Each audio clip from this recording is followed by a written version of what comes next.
jioni tu, maombi ya jioni, kupita tu, yani kujisukuma tu, ruhusa hakuna. Fika hapo pastor akasema leo inafaa tukatae roho ya utumwa, tumechoka kufinyiliwa. Mimi nikaomba. Kesho yake nikaambia mzee wangu mimi naenda kanisa. Akaniambia kwani siku hizi unaenda kanisa wapi? Nikaambia ile kanisa yenye ilifunguliwa pale. Akaniambia enda, nimechoka kukufinyilia, wewe enda, nimekuachilia uende kanisa. Nashukuru Mungu sana. Ingine ni yani niko na ushuhuda mingi ya kushukuru Mungu. Naambia Mungu sidi kuniinua na unitumie. Wacha nitoe roho yangu iwe dhabihu, nitumie jinsi upendavyo. Kwenye nilikuwa naenda kujifungua mtoto nilipitia, lakini nashukuru Mungu alinipigania. Nilipelekwa huko maternity, nikaambiwa damu ni kidogo, inafaa uongezewe damu upelekwe Kenyatta. Lakini Mungu naye ni nani? Kumbe kuabudu Mungu ni mzuri. Wacha niwaambie, kwa sasa vile niliambiwa damu nikapona, yani naongezewa damu aje, na damu yenye niliumbwa nayo ilienda. Damu ya Yesu ilimaliza yote msalabani. Nikaambia wacha nirudi nyumbani, kama imefikia penye Mungu ameniachilia, wacha mimi nirudi kwa nyumba. Hao wenye tulikuwa nao wakanipigia kelele, nikarudi kwa nyumba. Yaani nimepona, sisikii kitu tena.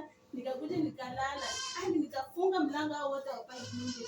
Wakaanza kuniambia kwani ulikuwa unakitinda? Mpaka mjango akakuwa mkali kidogo, akasikia mtoto analia kwa nyumba. Nikashukuru Mungu, nikafungua mlango akaingia.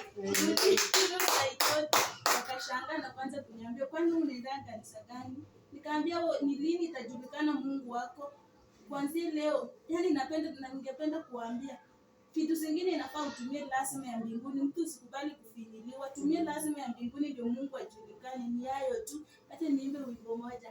Ametenda mema huyu Yesu, ndio maana leo nampa sifa. Ametenda mema huyu Yesu, ndio maana mimi nampa sifa. Ametenda mema maishani mwangu, ndio maana mimi nampa sifa. Ametenda mema huyu Yesu, ndio maana mimi nampa sifa. Ametenda mema huyu Yesu, ndio maana mimi nampa sifa. Ametenda mema huyu Yesu, ndio maana mimi nampa sifa.